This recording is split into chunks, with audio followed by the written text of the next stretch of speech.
Energy companies across the country working to restore power after the storm sparked outages, like Adam said, for nearly 1 million customers. But how long is it going to take to get everything back up and running? Our next guest is a spokesperson for Duke Energy, which provides power to 7.4 million customers in the Carolinas, Ohio, Kentucky, Indiana, and Florida. Jeff Brooks joins us now. Jeff, thank you so much for being here.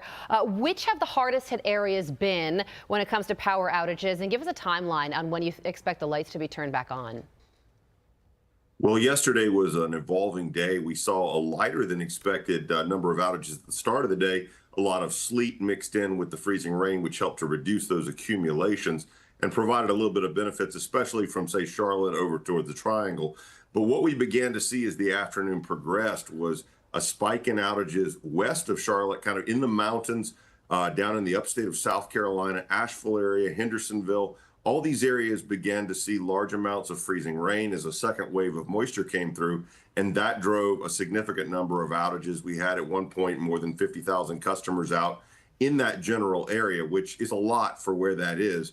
We're looking at about a little less than 1,000 individual outage locations that'll have to be repaired. Our crews have been out as long as it's been safe to do so. So we did get a little bit of progress last night after the peak around 9:30. And today will be a really tough day, working very hard in some challenging geography, in some challenging ice conditions to get everybody back restored. Jeff, you mentioned pre-positioning. How challenging was it to pre-position crews from other states? Because let's face it, this storm covered most of the country. Those states themselves are dealing with the storm too. And those crews, by and large, I would imagine, had to stay in the states where they originate, so they couldn't help you out like they would in a normal storm. How challenging was that, Jeff?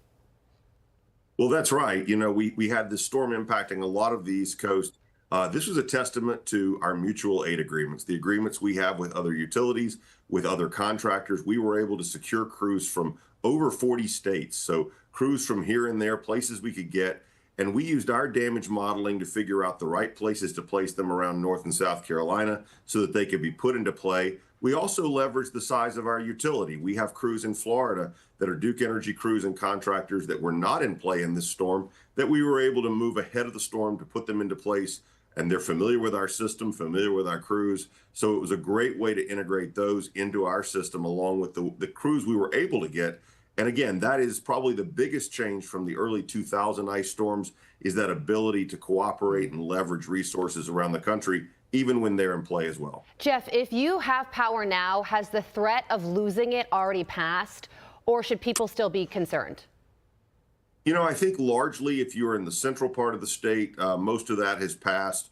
We may see the odd outage appear here and there, but the interesting thing about ice storms is you can have the sun come out the next day and still see outages accumulate. And that's because if the weight of that ice sitting on the power lines is still there, you know, if you have 1/4 of an inch or more of ice and that limb comes down, it weighs about 30 times what it weighed without the ice. So we could still see some outages, especially in the mountain areas where you've got a lot of vegetation, a lot of trees.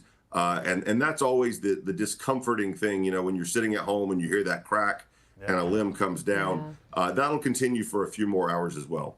For those that are watching us on their phone, their iPad, plugged into a generator somehow, how much longer before everybody gets their power restored, or is it too soon for you to tell, Jeff?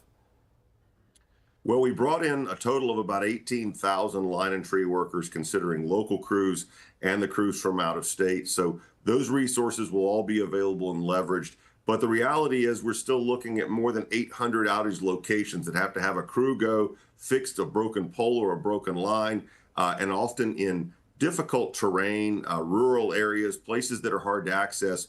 We've got a lot of technology, a lot of resources, but it's going to be a tough couple days at least as we work these outages and try to get these final little less than 50,000 customers back up. Yeah, and the top ice total, 1 inch in Oxford, Mississippi. So when it comes to what that can do to power lines, we are all learning that it can be very damaging. Jeff, thank you so much for joining us. Thanks, as you Jeff. continue this work to get the lights back on. We appreciate it. I'm Steve Ducey. I'm Brian Kilmeade. And I'm Ainsley Earhart. And click here to subscribe to the Fox News YouTube page to catch our hottest interviews and most compelling analysis.